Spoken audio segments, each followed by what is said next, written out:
More on that. I'm joined by Shwan Zulal, a Kurdish blogger and security analyst. Thank you for being with us on France24 tonight. Now, first of all, as we just heard in that report, the Kurds had vowed to vigorously defend Kirkuk. Why then was there so little resistance last night? Well, one of the reasons, the main reason what we saw last night is because of the Kurdish disunity. I think there's quite big rift within the Kurdish parties within Kurdistan because of the referendum.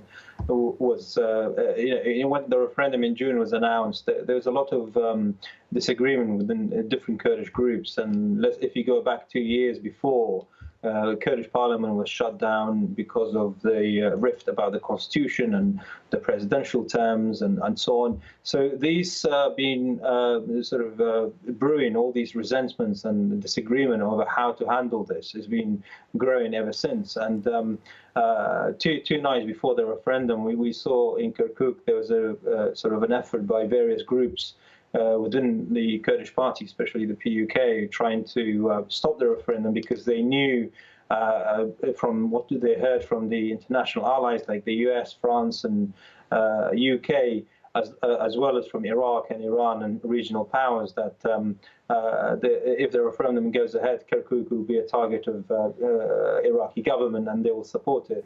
So what we saw, capitulation of the Kurdish forces, not because they couldn't defend. I mean, they had enough forces to stand and defend Kirkuk, but because of the disagreement among the Kurdish factions, this has led to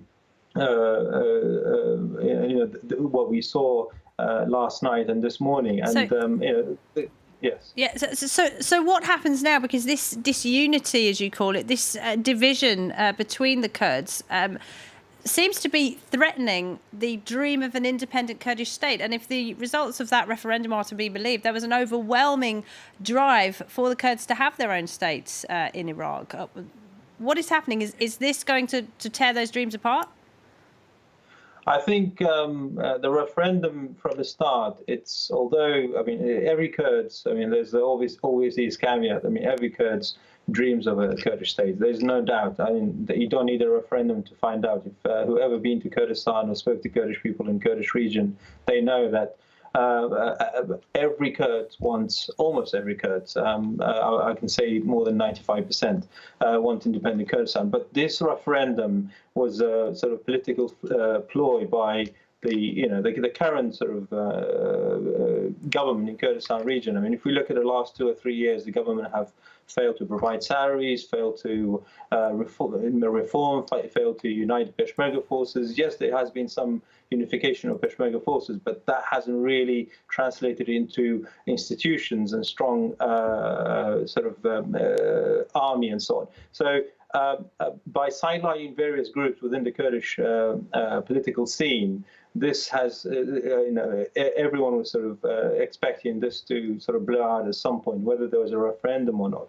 So the Kurdish independence, for the moment, it will stay a dream. I don't think anyone expect that even if a Kurdish state was declared, it will survive, because we can see the international community is not supporting the result of the referendum. They haven't respected or they haven't recognized it. Is that why we're seeing this pullback now? Because there was so little support from the international community. And just a short while ago, we heard Donald Trump saying that they're not taking sides in this. They won't take the side of either Baghdad or the Kurds. Are you disappointed with that? I mean, every Kurd is disappointed. There are people calling their children Trump when Trump become president in Kurdistan, because they hope that President Trump will change his policy towards the Kurds and will be more supportive. But however, the Kurdish leadership has, again, to blame, because they didn't listen to the coalition, they didn't listen to the US offer to postpone the referendum because of the internal politics of Iraq.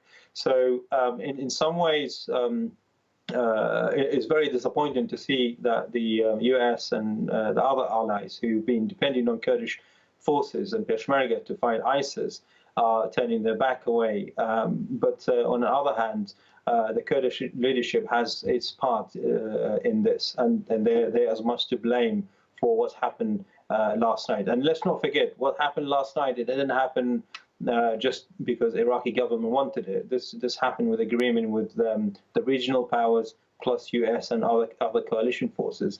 They gave Baghdad almost a green light. They said they're not going to take sides. They're happy for Iraq to come back in those areas which they were in 2014. And under the pretext of the referendum, this gave the Iraqi government the perfect excuse to sort of drive back into those areas and push out the Peshmerga forces. Let's not forget, Kirkuk has been one of the safest cities since 2004 in Iraq. And this is largely because of the security forces of the Kurdish security forces, the Peshmergas. And any incident from now on, I think, is going to be difficult to maintain security. So, and if the Iraqi forces and the Shia militia try to, we heard reports of looting and so on in the city, it can really get out of control, and the ramification is going to be much greater in the region. Shwan Zulal, we'll have to leave it there, but thank you very much.